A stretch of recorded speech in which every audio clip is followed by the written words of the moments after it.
We're here today at Cloud Camp in South Africa. Beautiful place.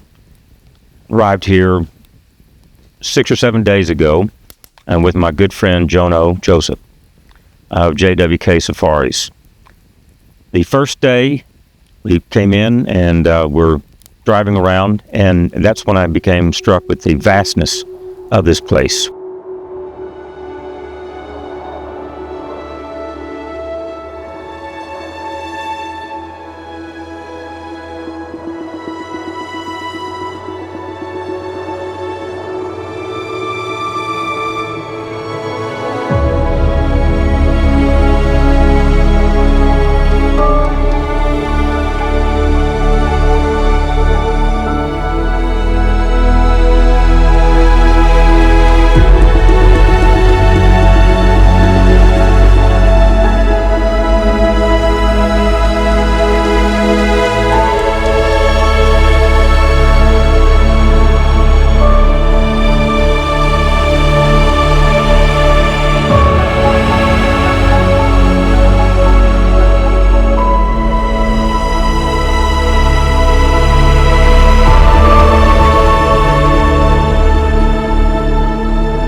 And there's mountains, there are rivers, streams, and wildlife everywhere. It is truly a beautiful, beautiful place, beautiful setting. The lodge itself, where we're seated, is really incredible, very, very comfortable, very, very modern, and looks out over the valleys themselves, and wildlife comes daily, every night, and every day to here. And the owners have been very, very gracious, and the hunt has been fantastic.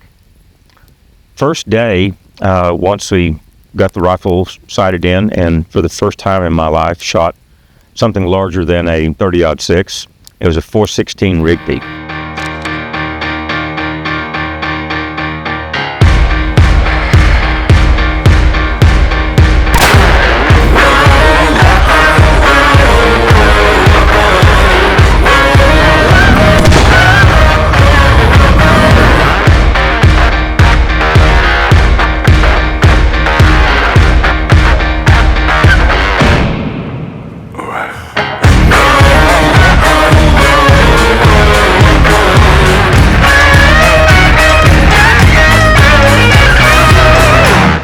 And quite the shock and awe that comes with a .416 Rigby, particularly when contrasted with my 6.5 PRC, which has almost no recoil to it at all.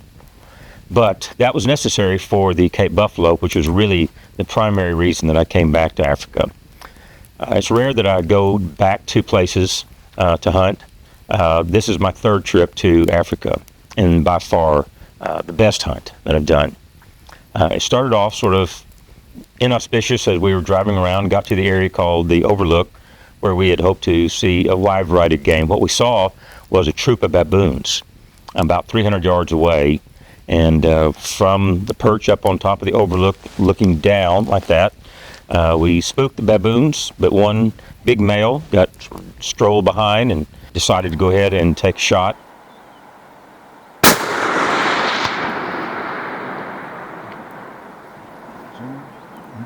And just was successful in the shot from about 300 yards away, and it was just great fun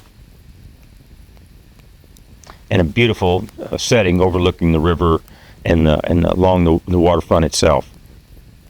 That was just the beginning, and then as we progressed, then the next was up for the Cape Buffalo.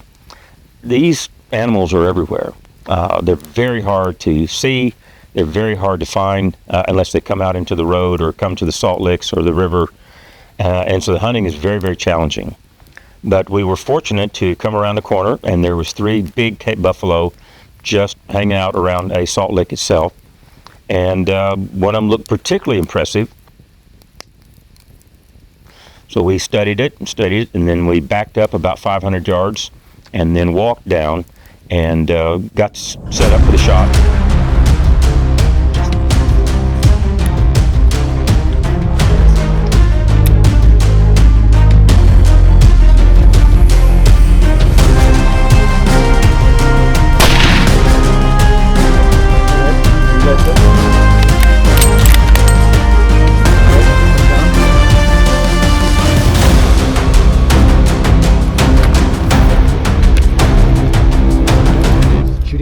underneath the chin. It was about a 40-yard shot, and I hit him square, hard, and he went straight down on the first shot.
And then finished him off up through there, and it was absolutely a magnificent experience and a magnificent animal. The bosses on it, the horns on it, it's just a true trophy, and it's just a great opportunity, and a bit of luck that was involved with it, because the animals didn't run off as they could have easily have done, and then we would have been back on the search again.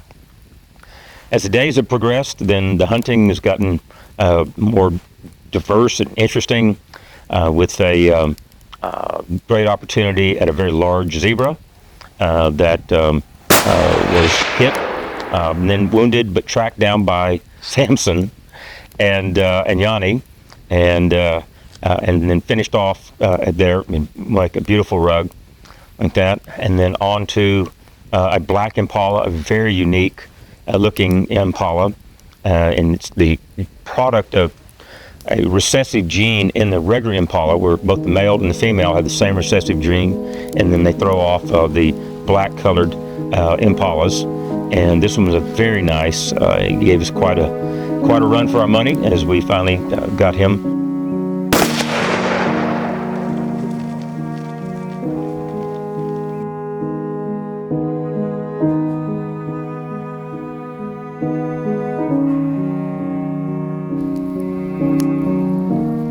In the bush itself, and just a beautiful animal, make a great contrast to the impala that I have on the wall, the regular impala I have on the wall now, there at Campo Lindo Ranch. And I got an opportunity to shoot a nyala, N-Y-A-L-A, nyala, and good looking, specimen there, beautiful markings on it, and nice horns on it.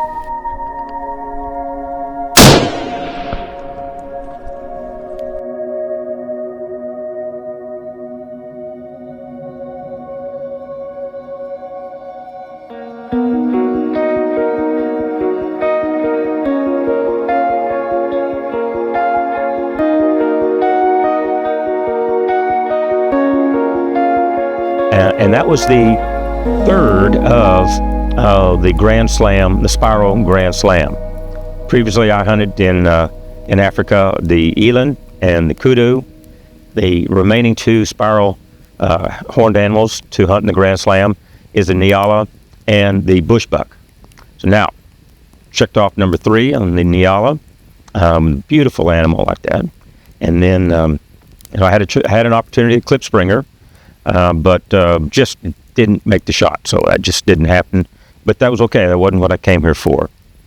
And then we had the opportunity to hunt for other animals as we covered this property. And this is a magnificent place. There's over 100 kilometers of roads, some a little smoother than others, like that. But we covered a lot of those 100 kilometers in this trip, like that, in the last 5 or 6 days. And it's just, you see animals everywhere. You have opportunities. but it is really challenging hunting. The sort of the final part of the hunt involved the fourth and final part of the Spiral Grand Slam, which was the bush buck. And we had not even seen bush buck anywhere. Just a handful of mountain reed bucks, but no opportunities there.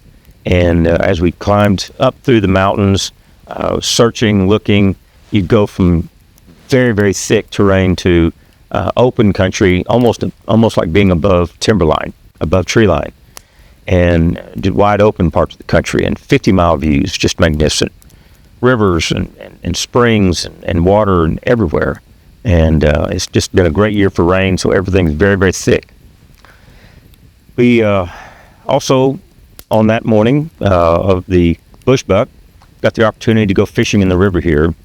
And the family that owns this place has a beautiful stand for viewing. It's right along the river itself, and a very nice, clean, clear waters.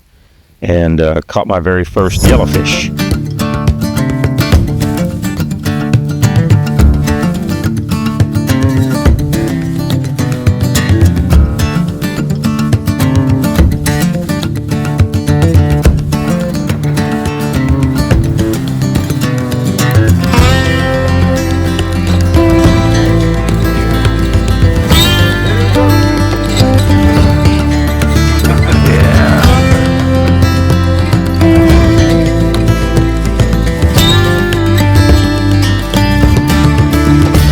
The fly fishing was challenging, spinning, casting was a little more successful, but it was just a great opportunity to fish in another country and for another type of species that I'd never seen or caught before.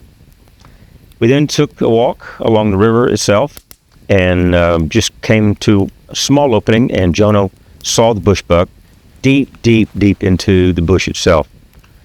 No shot, no opportunity, too thick, moved around. We walked up further down the road. Nothing opened up. We walked back down and then moved into the bush itself. So crept in there slowly. Two bush bucks, one significantly larger than the other, like that. Set up the sticks and got a shot off, and it was just an instant. That's what you have here. Can you see him, Jim? Yes. When you're ready, take him.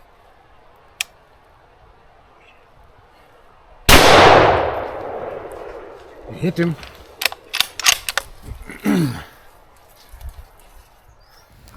You don't have, most of the time you do not have opportunities to frame your shot, set it up, and it's just a snap shot, unless you're up on the top on the overlook itself.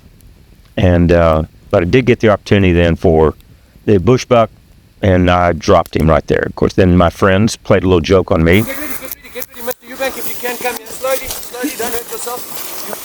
Can I shoot him? Yes. Congratulations, sir. That is a hell of a bush buck. I'll remember that.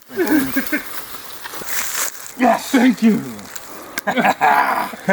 Congratulations. That was awesome. That was great. And it As it was clear that I'd hit this animal, he was going to go down. He did go down. And he ran into the bush even further, very, very thick. And so we pursued him.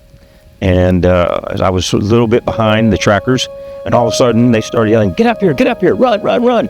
And so I did. I charged into the bush, ran into the stickers, tore up my arms, both sides, just to see a dead bush buck. So anyway, they thought that was very funny, at my expense, of course. And that's what friends do for each other, I guess. In the evenings, we come back here, we have a glass of wine, have a drink, we have wonderful meals, and good company. And this is part of my passion of living, is being out in the wild, hunting, the challenge of hunting, but also the companionship and the friendships that develop from this sort of setting like that. And I've made good friends here that I will cherish forever.